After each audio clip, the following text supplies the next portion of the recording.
Welcome to డిఆర్టీవీ news. ముందుగా బులెటిన్లో headlines చూద్దాం.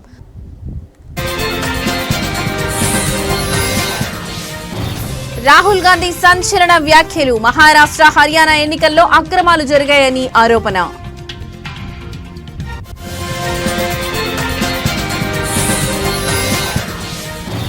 చేనేత కార్మికులకు సీఎం చంద్రబాబు భరోసా. నేతన్నలకు 50 ఏళ్లకే పెన్షన్ అందించాలని నిర్ణయం.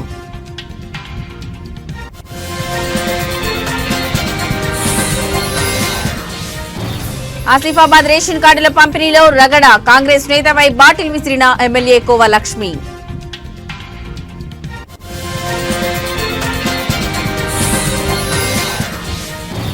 ధర్మస్థల కేసులో కీలక పరిణామం. తవ్వకాల్లో పురుషుడి అస్థిపంజరం లభ్యం.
రైట్, ఇక బ్రేకింగ్ న్యూస్ చూస్తున్నాం. మహారాష్ట్ర ఎన్నికల్లో ఈసీ అక్రమాలకు పాల్పడిందని మొదటి నుంచి తీవ్ర ఆరోపణలు చేస్తున్న రాహుల్ గాంధీ ఈ రోజు సంచలన ప్రెస్ మీట్ పెట్టారు. ఢిల్లీలోని ఇందిరాభవన్ లో ఓట్ చారో హై అంటూ ప్రెస్ మీట్ ఏర్పాటు చేశారు. ఈ ప్రెస్ మీట్ లో ఈసీకి వ్యతిరేకంగా అనుబాబు లాంటి సాక్ష్యం ఉందని, మహారాష్ట్ర ఎన్నికల్లో ఈసీ అక్రమాలకు పాల్పడిందని, బీజేపీ కోసం ఓట్లను ఈసీ దొంగిలించిందని చెప్పుకొచ్చారు. అలాగే మహారాష్ట్ర ఎన్నికల్లో సాయంత్రం 5 గంటల తర్వాత చాలా ఓట్లు పోలయ్యాయని ఆరోపించారు. ఎగ్జిట్ పోల్స్ కు ఫలితాలకు చాలా తేడా ఉందని రాహుల్ గాంధీ మరోసారి ఆరోపించారు. మహారాష్ట్రలో గెలిచేందుకు 40 లక్షల డూప్లికేట్ ఓట్లను చేర్చారని ఈ సందర్భంగా రాహుల్ గాంధీ ఆరోపించారు.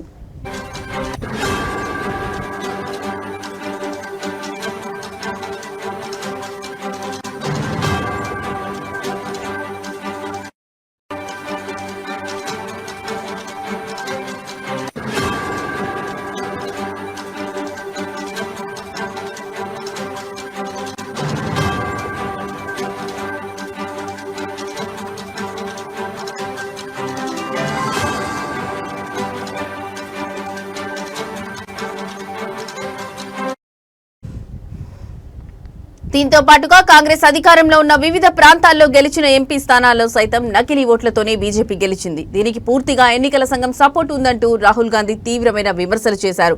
అలాగే తాము అడిగిన ఓటర్ల జాబితా కూడా ఇవ్వలేదని, అనేక ప్రాంతాల్లో ఓటింగ్ కేంద్రాల్లోని సీసీటీవీ ఫుటేజ్ మాయం చేశారని, బీజేపీ చెప్పినట్లే ఎన్నికల సంఘం నడుస్తుందని రాహుల్ విమర్శించారు.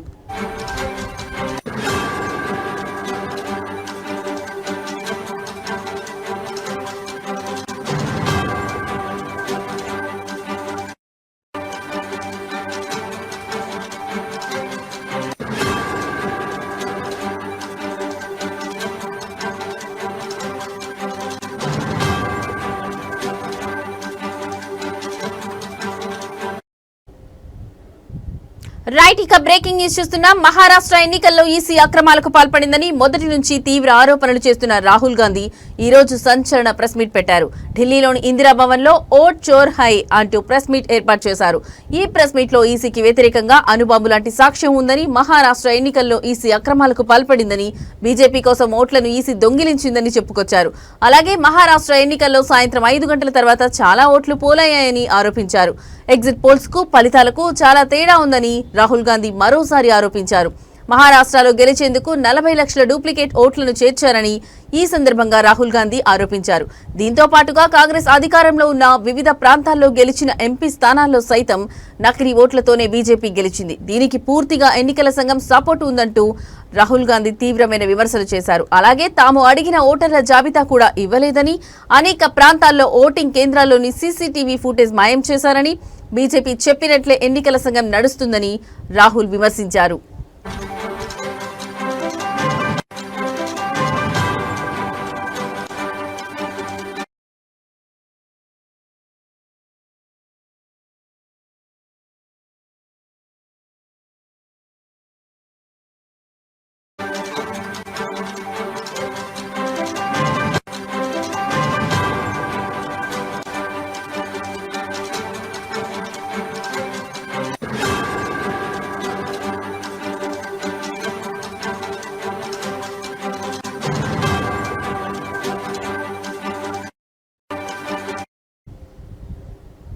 రైట్, ఇక మరో బ్రేకింగ్ న్యూస్ చూస్తున్నాం. చేనేత కార్మికులకు ఆంధ్రప్రదేశ్ ప్రభుత్వం అండగా నిలుస్తుందని ముఖ్యమంత్రి చంద్రబాబు భరోసా ఇచ్చారు.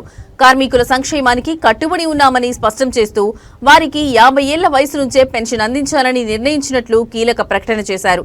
నేతన్నలు చిన్న వయసులోనే అనారోగ్యాల బారిన పడుతున్నందునే ఈ నిర్ణయం తీసుకున్నామని చెప్పారు. భారతీయ సంస్కృతి సంప్రదాయాలకు చేనేతలే ప్రతీకలని ముఖ్యమంత్రి కొనియాడారు. వారి ఆరోగ్య సమస్యలను దృష్టిలో ఉంచుకుని పెన్షన్ వయసును తగ్గించినట్లు వివరించారు.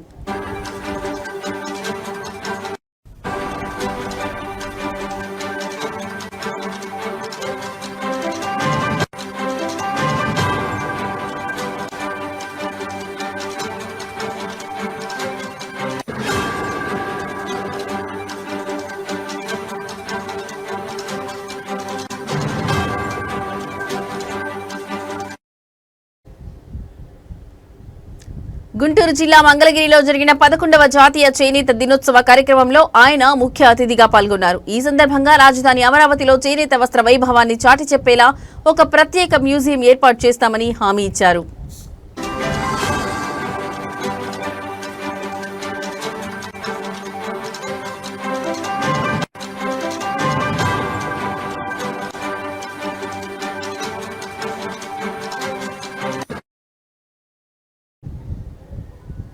వ్యవసాయ రంగం తర్వాత అత్యధిక ఉపాధి కల్పిస్తున్న చేనేత రంగానికి తమ ప్రభుత్వం ఎప్పుడూ మద్దతు ఇస్తుందని తెలిపారు. గతంలో 55,500 మంది కార్మికులకు 27 కోట్ల రుణాలు అందించామని, 90,765 కుటుంబాలకు 100 యూనిట్ల వరకు ఉచిత విద్యుత్ సౌకర్యం కల్పించామని గుర్తు చేశారు.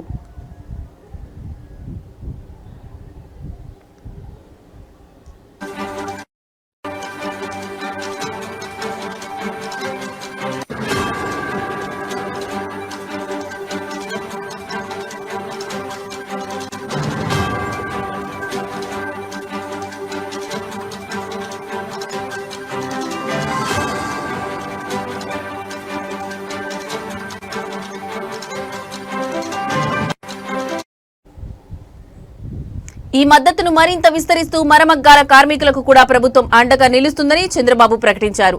మరమగ్గాలకు 50% సబ్సిడీతో 80 కోట్లు కేటాయిస్తున్నామని, వారికి ఈ నెల నుంచే 200 యూనిట్ల ఉచిత విద్యుత్ను అందిస్తామని వెల్లడించారు. భవిష్యత్తులో దీనిని 500 యూనిట్లకు పెంచుతామని హామీ ఇచ్చారు. ఈ చర్యల ద్వారా రాష్ట్ర వ్యాప్తంగా సుమారు 93,000 చేనేత మరమగ్గాల కుటుంబాలకు లబ్ధి చేకూరుతుందని ఆయన పేర్కొన్నారు.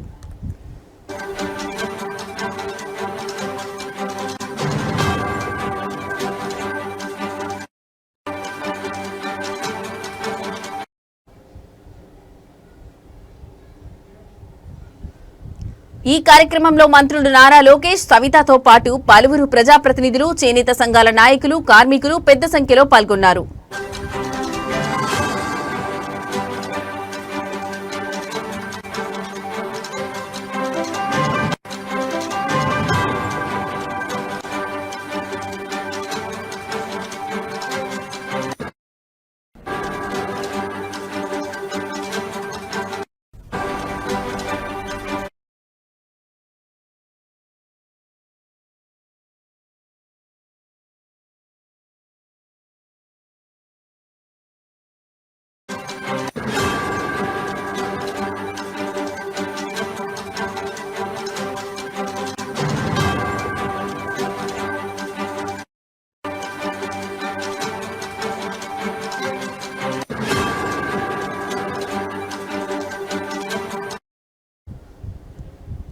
రైట్, మరో బ్రేకింగ్ న్యూస్ చూస్తున్నాం. కుమురం భీం ఆసిఫాబాద్ జిల్లాలో ఓ ప్రభుత్వ కార్యక్రమం రసభాసగా మారింది. రేషన్ కార్డుల పంపిణీ కోసం ఏర్పాటు చేసిన సభలో అధికార విపక్ష పార్టీల నేతల మధ్య మాటల యుద్ధం తీవ్ర స్థాయికి చేరింది. ఏకంగా అదనపు కలెక్టర్ చూస్తుండగానే ఆసిఫాబాద్ బీఆర్ఎస్ ఎమ్మెల్యే కోవా లక్ష్మి కాంగ్రెస్ నియోజకవర్గ ఇన్ఛార్జ్ శ్యామ్ నాయక్ పై వాటర్ బాటిల్ విసిరే వరకు పరిస్థితి వెళ్లింది. ఈ ఘటనతో సభా ప్రాంగణంలో తీవ్ర ఉద్రిక్తత నెలకొంది.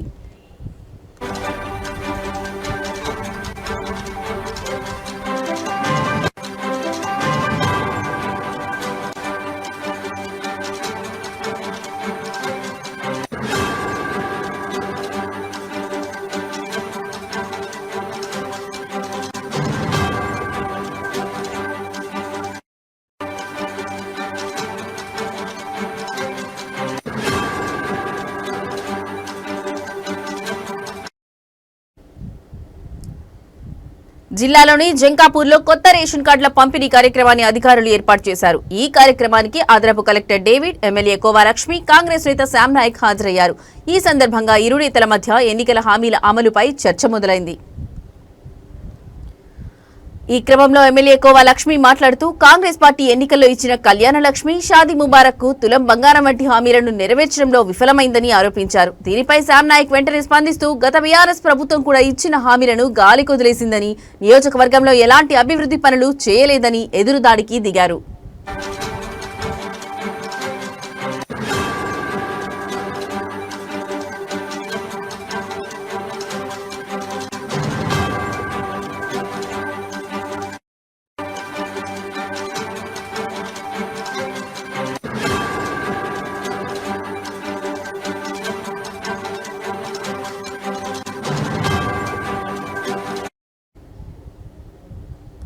ఈ ఆరోపణలు ప్రత్యారోపణలతో ఇద్దరి మధ్య మాటల యుద్ధం ముదిరింది. శ్యామ్ నాయక్ వ్యాఖ్యలతో తనను అవమానించారని భావించిన కోవా లక్ష్మి తీవ్ర ఆగ్రహానికి గురయ్యారు. ఆవేశంతో తన ముందున్న వాటర్ బాటిల్ను తీసి ఆయన పైకి విసిరారు. ఊహించని ఈ పరిణామంతో సభలో ఒక్కసారిగా గందరగోళం నెలకొంది. వెంటనే అధికారులు జోక్యం చేసుకుని ఇరు వర్గాలను శాంతింపజేశారు.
రైట్, మరో బ్రేకింగ్ న్యూస్ చూస్తున్నాం. దేశవ్యాప్తంగా సంచలనం సృష్టిస్తున్న ధర్మస్థల సామూహిక కలనాల కేసులో కీలక పరిణామం చోటు చేసుకుంది.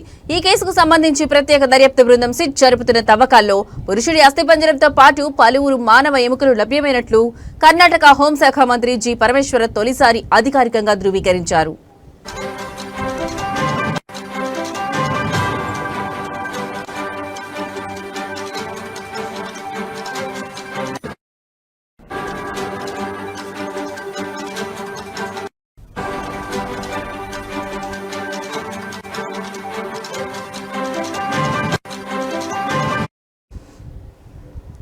గురువారం నాడు బెంగళూరులో విలేకరులతో మాట్లాడిన హోంమంత్రి పరమేశ్వర ఈ కేసుకు సంబంధించిన వివరాలను వెల్లడించారు. ఒక గుర్తు తెలియని వ్యక్తి తాను 13 ప్రాంతాల్లో మృతదేహాలను పాతిపెట్టినట్లు ఫిర్యాదు చేశాడు. అతని వాంగ్మూలం ఆధారంగా సిట్ బృందాలు ఆ ప్రాంతాల్లో తవ్వకాలు చేపట్టాయి. 6వ ప్రదేశంలో ఒక పురుషుడి అస్థిపంజరం దొరికింది. దీంతో పాటు మరో కొత్త ప్రదేశంలోనూ కొన్ని ఎముకలు లభ్యమయ్యాయి. లభ్యమైన అన్ని అవశేషాలను ఫోరెన్సిక్ సైన్స్ లాబొరేటరీకి పంపారు అని ఆయన స్పష్టం చేశారు. 13వ స్థానంలో మాత్రం ఇంకా ఏమీ దొరకలేదని ఆయన తెలిపారు.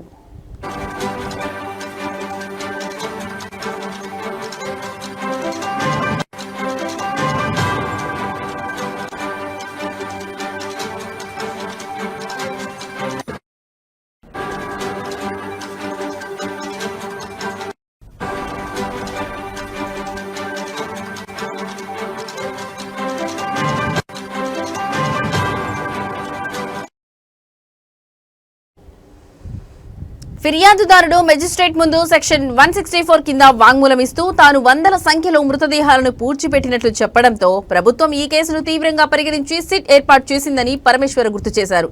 దర్యాప్తులో ప్రభుత్వం ఎలాంటి జోక్యం చేసుకోదని, శాస్త్రీయంగా సాంకేతిక పరిజ్ఞానంతో నిజానిజాలు నిగ్గు తేల్చాలని సిట్కు పూర్తి స్వేచ్ఛనిచ్చామని ఆయన వివరించారు.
వైఎస్ఆర్ కడప జిల్లా పులివెందుల సహజంగా సమస్యాత్మక ప్రాంతమని, కక్షలు, రాజకీయ హత్యలు అనాదిగా జరుగుతున్న విషయమని కర్నూలు డీఐజీ కోయ ప్రవీణ్ కామెంట్ చేశారు. ఎన్నికల ప్రచారం కోసం రాజకీయ పార్టీలు జోన్లుగా విభజించి వాళ్లకు తగిన సూచనలు చేశామని డీఐజీ ప్రవీణ్ అన్నారు. ఒక పార్టీ ప్రచారం చేస్తున్న సందర్భంలో ఇంకో పార్టీ అక్కడ వెళ్లకూడదని స్పష్టంగా చెప్పామన్నారు. కానీ నల్లగుండువారి పల్లిలో జరిగిన ఘటన పోలీసులు అనుమతించని గ్రామానికి కాకుండా వైసీపీ నేతలు వెళ్లారని ఆయన పేర్కొన్నారు. ఇటీవల టీడీపీలో చేరిన నాగేంద్రరెడ్డి ఇంటికి వైసీపీ నేత రావలింగారెడ్డి, ఎమ్మెల్సీ రమేష్ యాదవ్ వెళ్లారని, నాగేంద్రరెడ్డిని బెదిరిస్తే కార్యకర్తలు ఆవేశంకు గురై ఈ దాడి చేశారని టీడీపీ నేతలు చెబుతున్నారని తెలిపారు. ఈ ఘటనకు సంబంధించి పూర్తి వివరాలు సేకరించాల్సి ఉందని కర్నూలు డీఐజీ ప్రవీణ్ వెల్లడించారు. చిన్న హ్యామ్లెట్స్ అంటే మరి హ్యామ్లెట్స్ ఉన్నాయి. సో మొత్తానికి కానీ 9 ప్రదేశాల్లో మొత్తం 15 పోలింగ్ బూత్లు ఉండడం జరిగింది. దీన్ని 3 రూట్లుగా రెవెన్యూ యంత్రాంగం దీన్ని విభజించింది. సో అందులో భాగంగానే ఈరోజు ఇక్కడికి వచ్చి మొత్తం ఆ రూట్లన్నీ కూడా మనం పరిశీలించడం జరిగింది. సో ఇక్కడ అంతా కలిపితే మనకి 10,000 మంది మాత్రమే ఇక్కడ ఓటర్లు ఉన్నారు. గజమా జనాభా అంతా కూడా మున్సిపల్ ప్రాంతాల్లో ఉండడం జరిగింది. దీనికోసం మనం సఫిషియెంట్గా పులివెందుల్లో ఉన్న పోలీస్ యంత్రాంగమే కాకుండా జిల్లాలో ఇతర ప్రాంతాల నుంచి, అలాగే ఇది మన స్టేట్ నుంచి ఏపీఎస్పీ నుంచి కూడా ఒక అదనంగా మనకు ప్లటూన్ ఇచ్చారు. దీనిలో భాగంగానే మనం యొక్క బందోబస్తు ఏర్పాటు చేయడం జరిగింది. ఈ బందోబస్తులో భాగంగానే మనకి అంతర్జిల్లా సరిహద్దులు ఏవైతే ఉన్నాయో, ఇప్పుడు మనకు అంతర్జిల్లా సరిహద్దు సత్యసాయి జిల్లా కదిరితో ఉంటుంది. అలాగే ఈ రాయచోటి జిల్లాతో లక్కిరెడ్డి, వేముల లక్కిరెడ్డిపల్లి ఒకటి, ఇటు చక్రాపేట, గాలివీడు ఒక సరిహద్దు ఉంటుంది. వైఎస్ఆర్ కడప జిల్లా పులివెందులలో వైసీపీ నాయకులు భారీ ర్యాలీ చేపట్టారు. ఎమ్మెల్సీ రమేష్ యాదవ్ పై టీడీపీ నాయకులు దాడి చేశారని వారు ఆరోపించారు. ఈ దాడికి నిరసనగా పులివెందులలో వైసీపీ కార్యాలయం నుంచి డీఎస్పీ కార్యాలయం వరకు ర్యాలీ చేపట్టారు. ఈ ర్యాలీలో కడప ఎంపీ వైఎస్ అవినాష్ రెడ్డి, జిల్లా వైసీపీ అధ్యక్షుడు రవీంద్రనాథ్ రెడ్డి, ఎమ్మెల్సీ రామసుబ్బారెడ్డి, పార్టీ నాయకులు, కార్యకర్తలు పాల్గొన్నారు.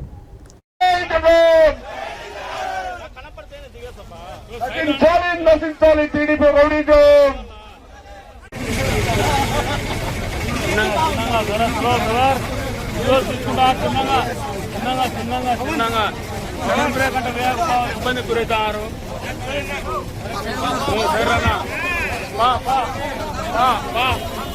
పోలీసుల నిర్లక్ష్య వైఖరి నశించాలి.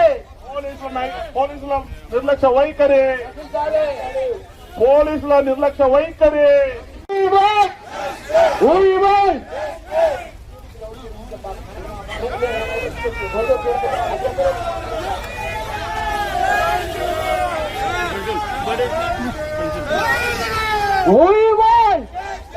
We want point. కంటెంప్ట్ మీరు అమలు చేయడం లేదు. ప్రొటెక్ట్ చేయాల్సిందే. ఈ మాదిరి ప్రాక్టీసెస్ రిపీట్ అయినాయంటే సార్ మా సంయమనం మా బలహీనతని దయచేసి అనుకోవద్దండి, మిమ్మల్ని మనవి చేసుకుంటున్నాం.